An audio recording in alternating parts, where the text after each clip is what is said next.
Have you ever looked at a map of the US and just wondered, how did that state get its shape, or what's its story?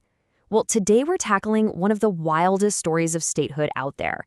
We're talking about Nevada, a state that, by all the normal rules, probably shouldn't even exist. Okay, so before we dive into Nevada's very weird story, let's just set the stage. What does it normally take for a territory to get that star on the flag? What's the standard process? Usually, it's pretty straightforward. You gotta have people, right? A stable, growing population.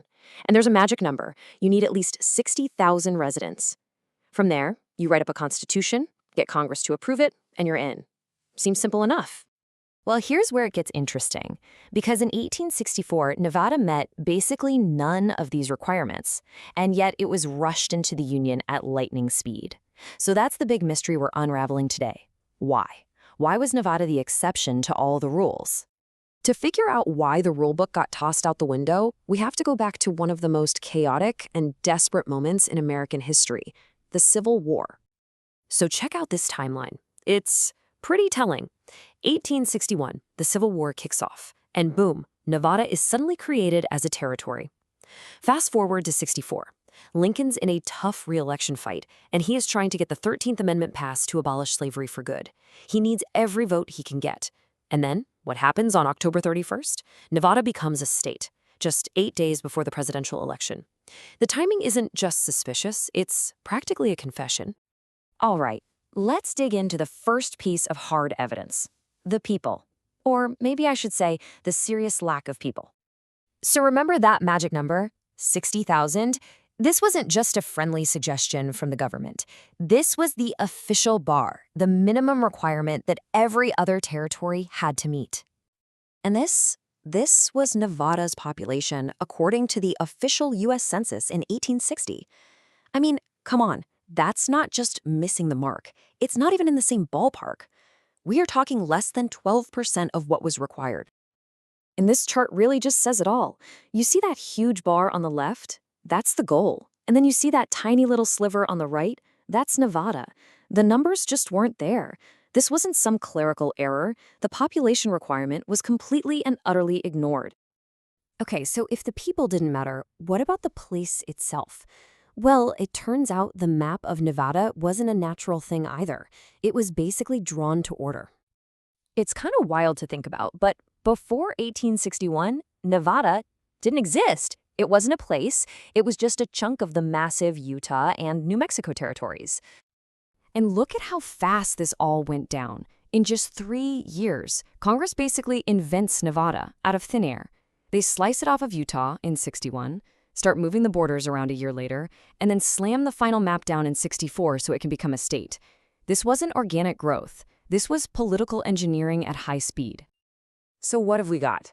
A state with no people and borders that were made up on the fly. Why on earth would anyone go to all this trouble? Well, the answer wasn't on the land. It was under it. Back in 1859, a couple of miners hit the jackpot. It was called the Comstock Lode.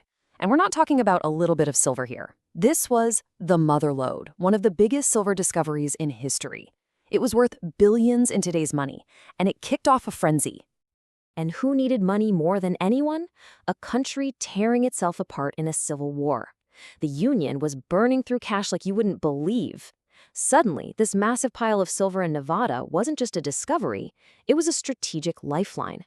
By making Nevada a state, the Union could control and tax that silver to fund the war effort. This silver was a huge reason, no doubt, but it wasn't the only one. Now, we get to the pure political calculation, the real smoking gun behind this whole thing. And hey, don't just take my word for it. Historical analysis of the actual law that made Nevada a state says it right there in black and white. It was admitted for political advantage, and the population rule was just ignored. It's not a conspiracy theory, it's in the historical record. So what was this political advantage? It was a perfect 3-for-1 deal for Lincoln and the Union. First, boom, 2 new U.S. senators who were guaranteed to be pro-Union. Second, 3 electoral votes for Lincoln that were an absolute sure thing in that tight 1864 election. And maybe the most important piece of all, more votes in Congress to finally pass the 13th Amendment and ban slavery forever. Every single vote counted. So when you line up all the evidence, the tiny population, the made-up map, the mountain of silver, and the desperate political needs of the Union, the picture becomes crystal clear. Nevada becoming a state had nothing to do with settlement. It was a cold, calculated move in a high-stakes chess match for the very survival of the country. And you know, the most fascinating part of all this? Nevada doesn't hide from this story. They embrace it. The official state slogan, you'll see it on their flag, is Battleborn. It's a direct nod to the fact that it was forged in the crucible of the Civil War. Look, there's no question that creating Nevada helped the Union win the war and end slavery. It was a huge strategic win, but it leaves you with this really interesting question to think about. What does it mean for a state's identity when it was born not because its people were ready, but because the nation's politics demanded it? That battle-born legacy is part of what makes Nevada so unique, even today.